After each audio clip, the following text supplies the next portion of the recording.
Let's see what this thing's looking like. I love this little camera. I don't know. Yeah, that is neat because you can see what you're doing, huh? You see that? Yeah. Lean to the left. It's not following your face. What I'm going to do is I'm going to set it up where it follows your face. Now, you don't want me to talk to that thing, do you? Well, I don't know. I'm over at Bicknell's house, and we're just sitting here in the kitchen. We done had some biscuits. No, we didn't. That's my mama talking. We done had some scrambled eggs and sausage. Actually, we had sausage from the local guy down the road that prepares the meat, and then we had, I call them dirty scrambled eggs. We'd scramble them right in the sausage grease. That's when you know you're getting all the good, the stuff that cooks out of the sausage is called goodness juice. And you drink down that goodness juice, and it coats the inside of your blood vessels and makes them slippery, so they just shoot through your veins so quick that you can't have a heart attack. A lot of people don't know about that, but me and Bicknell know about it because we smart. We're very smart. So we drank down some sausage grease, and then we slid some scrambled eggs. Well, he had fried eggs. He had them fried eggs with the yellers that are juicy, and they run all over the plate. But Honey Baby likes her eggs that way too. Some people that are especially sweet, they like their eggs that way.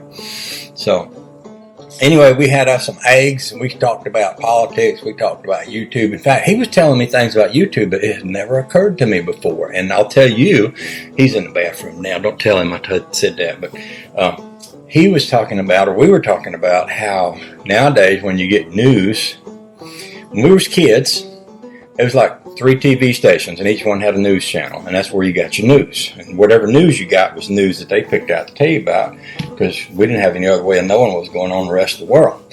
And then these big, rich millionaires bought up all the news, all the stations, so then you got news from one guy over here and another guy over here who owned all the news between them, and they compete with each other to try to get more people to watch their news. So their news is about whatever they want to talk about, and it's also about making money. So they make news to make money, so they need to make news exciting. So if we have a disease, it's got to be a big disease so people get excited about it and they watch it. Or if you have a war, it's got a big war so people get excited, because if they don't watch it, they don't make any money, see? If you have a storm, it's not just a storm, it's Hurricane Elizabeth, and she's going to blow your hat off. So anyway, Bicknell was talking to me about how YouTube has changed all that, because when you watch YouTube, you watch some feller somewhere or some young lady somewhere who's out doing something somewhere, and it's not filtered through a news service, and there ain't nobody making money on it unless, they might make a little bit of money but, really, they're not really doing it for money. Well, maybe some cases they are, but you can tell when somebody's doing it for money.